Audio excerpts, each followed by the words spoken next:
Hi, I'm Sonia Tully, fourth generation intuitive, Hay House author, and guide.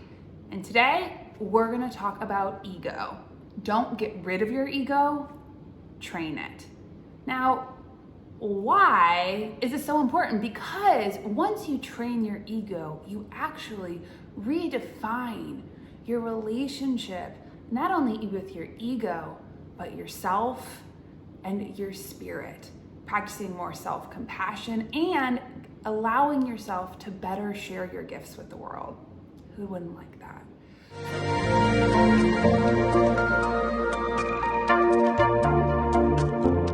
So let's first start by talking about what the function and purpose of an ego is. So your ego does have a function. You would not want to kill your ego. The ego gets a bad rap. If you killed your ego, you wouldn't be able to differentiate yourself from cosmic consciousness. Your ego allows you to have an individual lived experience. It is the essence of what makes you you. It's your personality, it's your interests, it contains a lot of gifts that you actually karmically are here to share with the world. So getting rid of it would not only be a bummer because, you wouldn't be able to, you'd not know where the heck you were, but also so many of those unique blessings that you brought to share with others would also be not available. We need it. We need your ego. We need your gifts. We need that really important part of yourself. But the thing is in our world, our very modern world, our ego is the leader of our lives. And the way that we're naturally designed to live is the ego is meant to be in service to our intuition, which is the voice of our spirit. Our spirit is connected to divine consciousness. That is our innate divine GPS system. And when the ego is available and listening to our spirit, it helps us navigate in the world, share our gifts, and actually, like I said, fulfill our purpose. But when the ego is disconnected from that innate GPS system, the ego, because its very nature is to self-separate out, get scared, And the way that we can think about it is if your ego isn't connected to your deeper self, in my world I call that your spirit, your ego feels like it's all alone. And even more than just being all alone, imagine being all alone in a strange jungle at night without a flashlight, and there are lions and tigers and bears, and who knows what's around the corner, and every single thing could be dangerous. That's what it's like when we live life only from our ego. So only overly identifying with what our appearance is, how things look, what we have, these very surface things that don't actually connect to our deeper self and actually prevent us from having deep connections with each other.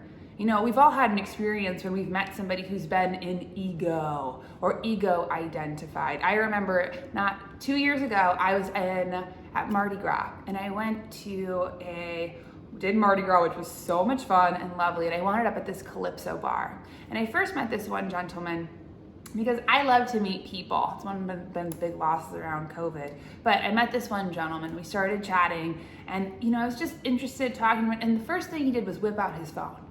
And with his phone, he showed me his beautiful girlfriend, his sideline seats at the Chicago Bears, his yacht, his brewery, his distillery, all these famous people that he knew.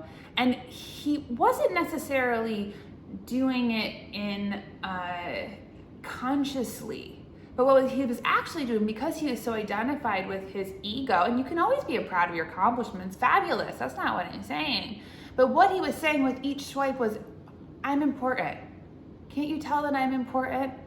He was trying to get validation and recognition from all this stuff that, frankly, in my world, I don't care about, because they're like decorations on a Christmas tree. They look pretty, but they're not the deep-rooted, beautiful, gorgeous tree that's connected itself.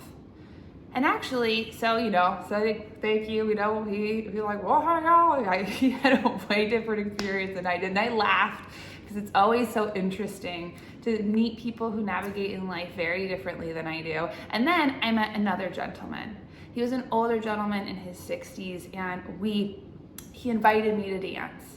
And as we danced, we talked about all sorts of things. He talked to me about his wife that he loved, his love of cooking and music and beauty and art. And he was interested in me and telling me, what a beautiful spirit I had, and was appreciating. And we had this beautiful connection and moment over even just the course of this song.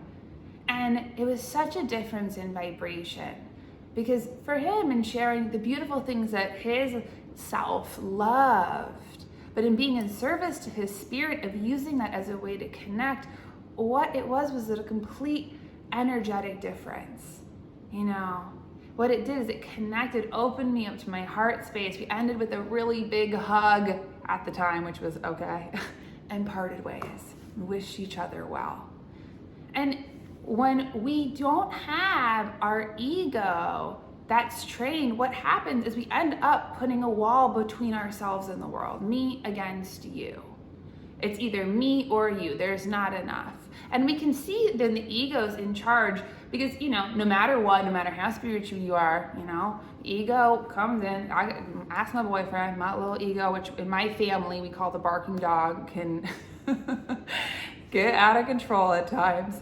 But, when we're in ego, there are some telltale signs.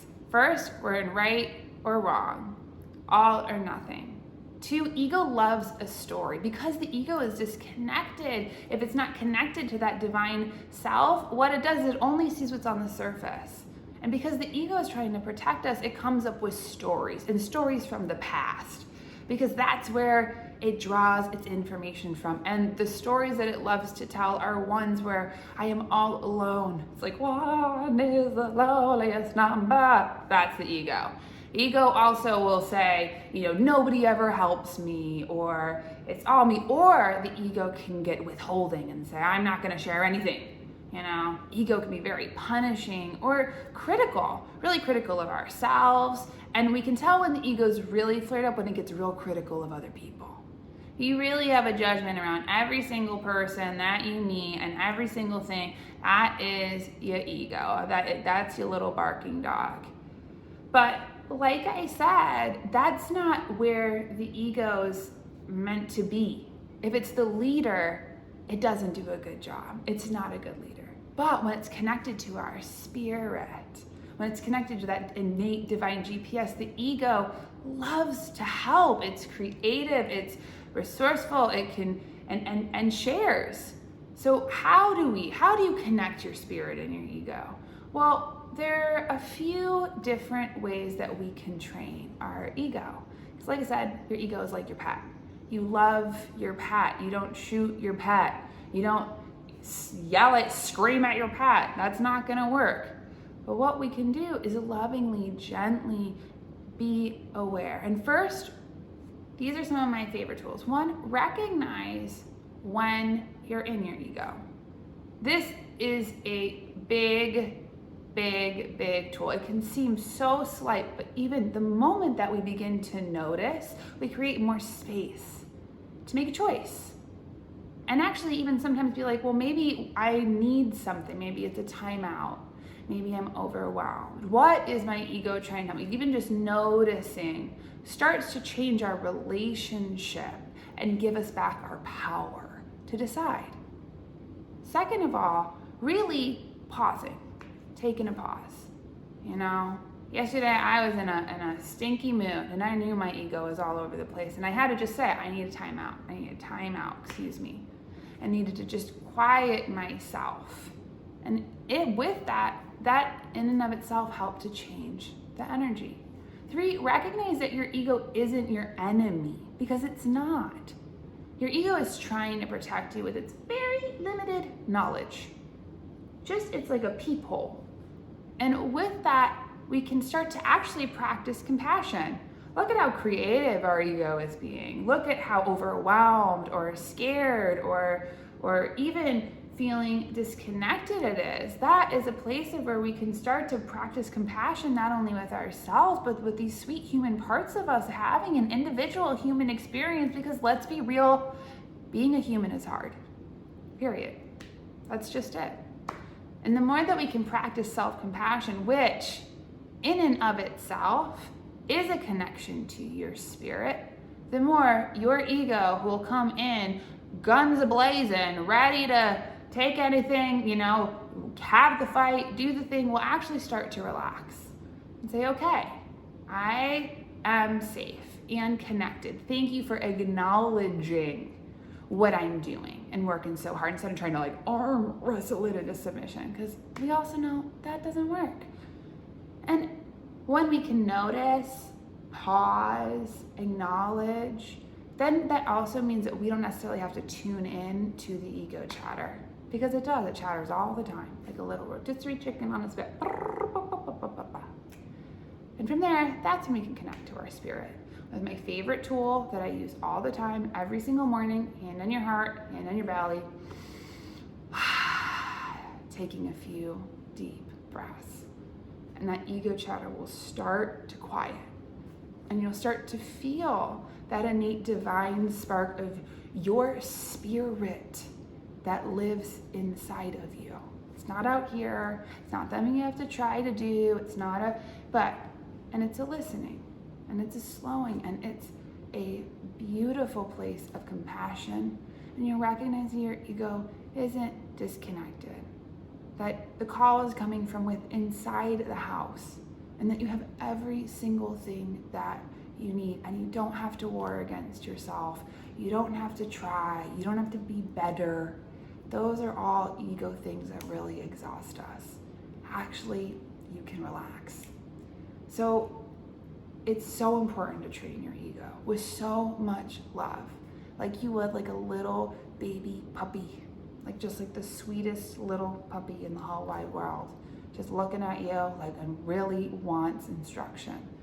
And sometimes that puppy needs some boundaries, and that's how the same thing with our egos. So I hope you enjoyed this video and really start to redefine your relationship with your ego and yourself, because it's really important. And, last but not least, I am actually hosting a workshop that I'm really excited about, that I will give you a whole collection of really important grounded tools that you can use right now to help train your ego, tame your intellect. And your intellect is the part that organizes the world around you. It's the Poindexter. It's the one that always likes to be right. And better access your intuition, some really beautiful tools to connect you back to yourself so that you can lead with less fighting against yourself, really getting out of your own way, so you can really share your beautiful individual gifts, because we need your light. And those things that speak to your heart, those things that whisper to you, the things and really building your confidence and really training that ego, not to annihilate you, criticize you to death, but to be in service to that part that is here so that you can better connect to your spirit and to the world. So my workshop is May 23rd, Sunday, May 23rd. The link is in below. Sign up. You will not regret it. It will be so much fun.